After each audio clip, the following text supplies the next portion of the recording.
Hey, welcome to this week's episode of Martin's Monday Pedal Playthrough.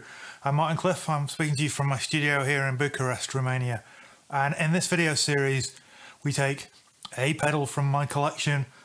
We play through it using a Fender Telecaster and a Gibson Les Paul to give you some sort of traditional bass for what to expect from it. We just play around with the tones. It's not a review, it's not a demo, it's kind of somewhere in between, or just having fun with a pedal that I've got and don't use too often. So grab yourself a caramel latte or whatever your beverage of choice is, sit down and enjoy the episode. Before we go any further, make sure you click that thumbs up icon to say you like the video. That's really appreciated. It really helps the metrics of the channel. Subscribe if you're not already. We're around about 17-18% of my viewers are subscribed. It'd be really great to get that higher. Yeah, really appreciate you being here. Comment down below if you've got this pedal, if you've tried this pedal, if there's a pedal that you think I've got that maybe you want to see next. I'm going to do my best to work through as many of my pedals as possible over the course of this year, always on these Monday slots. But yeah, let's get right on.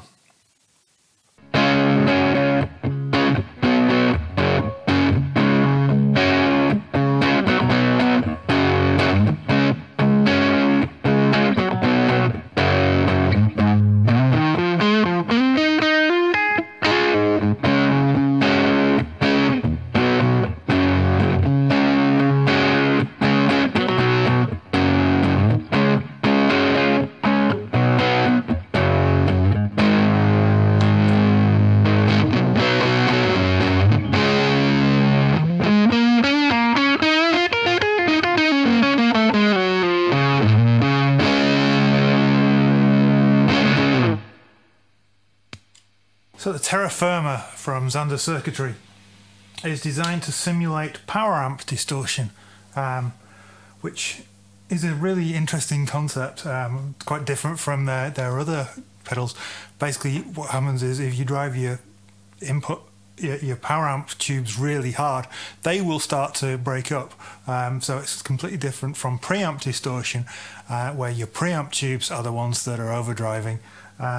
And it gives quite a different tone. Old non-master volume amps, when they were cranked up, had a real kind of sound. It was the sound of the late 60s and 70s, where the only way to get an amplifier to overdrive was to crank it really hard, at least until like boost pedals and fuzzers and all that sort of stuff came out. So yeah, that's the aim of this pedal. This is not stock in the sense that I'm pretty sure the original came with black knobs, and I've got white ones on here at the moment, only to match the rest of my Zander Circuitry pedals. But yeah, it's got obviously an engage that turns it on and off, a gain 2 because it has two separate gain knobs. So I had gain 1 set at about 10 o'clock and gain 2 set at about 3 o'clock in the intro. This 6-position switch for switching between different clipping modes.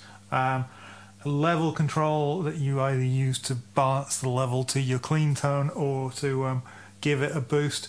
I've got it pretty balanced at the moment. Tone, shift and body. I imagine body is like a resonance control and shift is like a presence control, but we'll find out in a moment. So that's my clean tone. I've got the 2 pickups in my Telecaster in series mode. I've got a 4-way switch in it.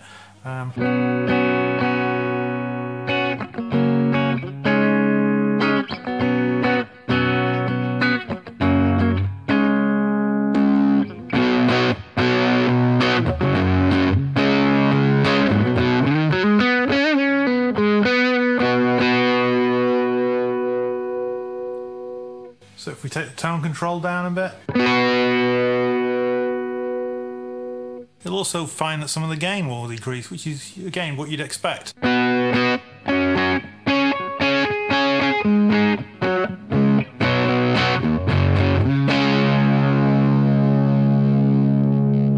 it's subtle, it just controls a little bit of that high-end fizziness.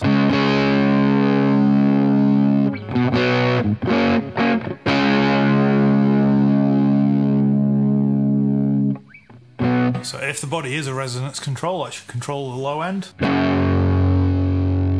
Yep, definitely less low end.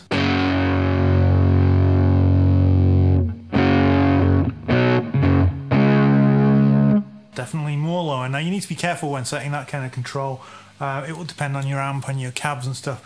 Too much low end, too much resonance can make you sound woolly and woofy, particularly in a band mix. Yeah, so having just enough that it provides the body that you want in your tone, but not so much that it starts to overload and you lose definition is my way of setting a resonance control if you have one on an amplifier.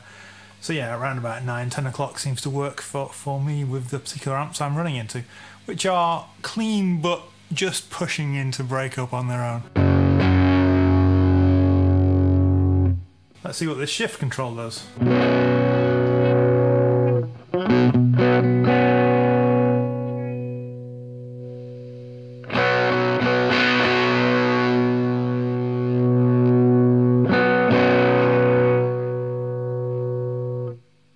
So that's really interesting. At the most extreme, kind of counterclockwise, anti-clockwise, it seems to let more of the cleaner, less distorted tone through, and then it seems to drop in volume and then have more of a distorted signal. It's almost, I don't think it is a wet dry between the clean and the distorted tone, but certainly there's two different things seem to be going on there, and it's a kind of balance between them. So it's really quiet in the middle position, but at both extremes you get more hiss at that point. Definitely more kind of drive and more high end, but I kind of like it lower down.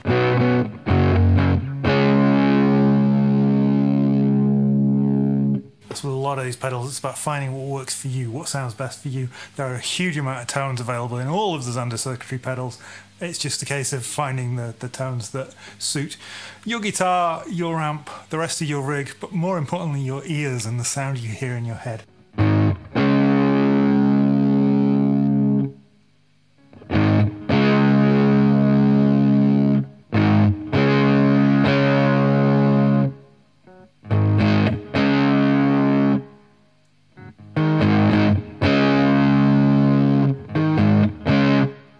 So like the Surplus, was it, that I reviewed a few weeks ago, I'm not hearing a lot of difference in the clipping stages. That might be gain dependent, so we'll switch to gain 2 and switch back through them, through the 6 modes.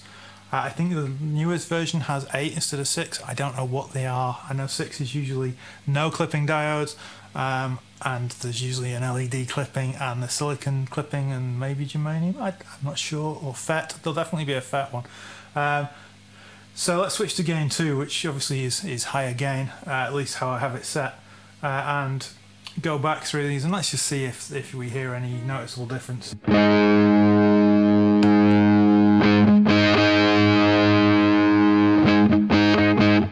It's a little bit more brightness in 5 than 6 maybe.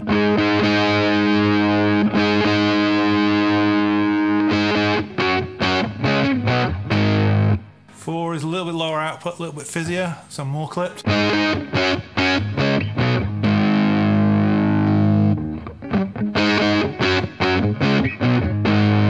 3 is definitely brighter.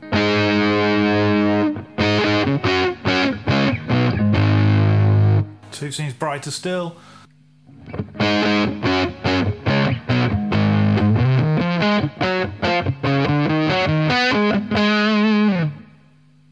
So the more natural, dare I say, tones to me are on the 4, 5 and 6 on this one, whereas the more distorted clip tones seem to be on 1, 2 and 3.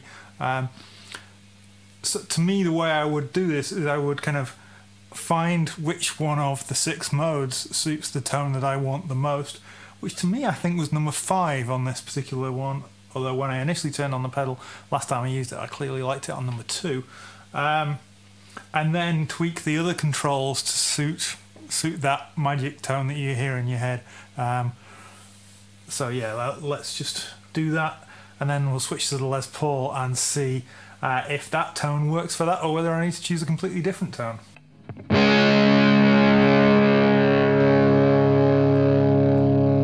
Okay, so number 5.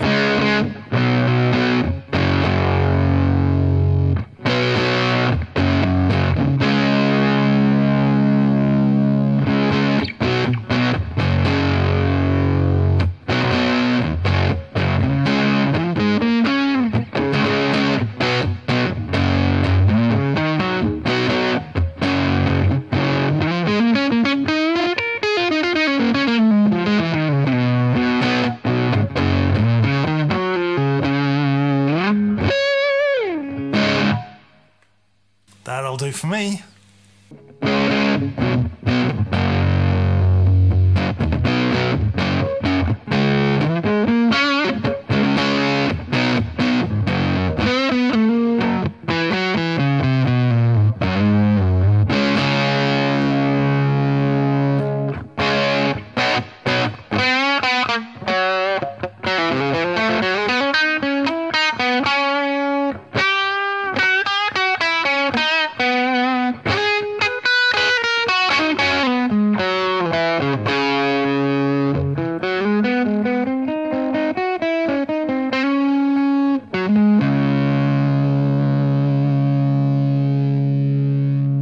So the kind of fizziness and a woolliness, particularly on the neck pickup on the Les Paul, that would make me want to choose something a little bit different. So let's just have a play around with that.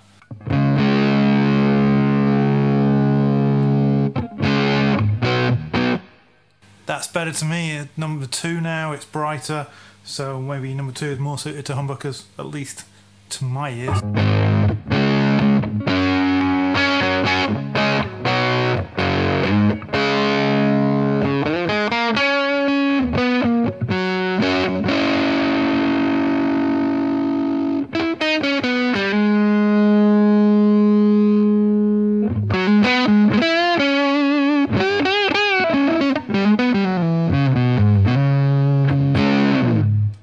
Yeah, so I've just reduced the body a little bit, turned the shift a little bit down, increased the tone very slightly.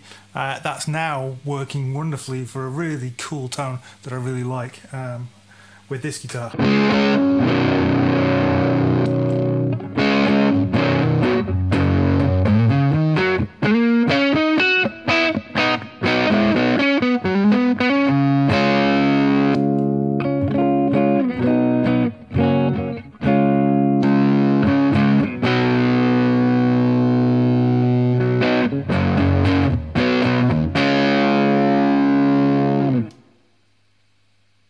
So it's definitely a pedal that's a little bit different, something interesting to try. It does take a little bit of tweaking to get the sound from your guitar and your amp that you want. But yeah, Alex, Zander Circuitry in the UK, really has a knack of finding tones that work, but giving you the flexibility to tweak those tones to your heart's content to really make something that sounds absolutely spot on. Worth looking at. They're not crazy money, they're really well made, and it's a small company who's doing good stuff. So a big thank you for watching this week's episode of Martin's Monday Pedal Playthrough. Come back next week for more. There's a whole series of videos already in this playlist. A load of bass stuff initially, then some TC pedals that I had to do back when I was stuck back in the UK, and now we're kind of going through some of the more interesting stuff. Yeah, remember to click the thumbs up icon if you've not done already, subscribe to the channel. I'll see you next week. Take care.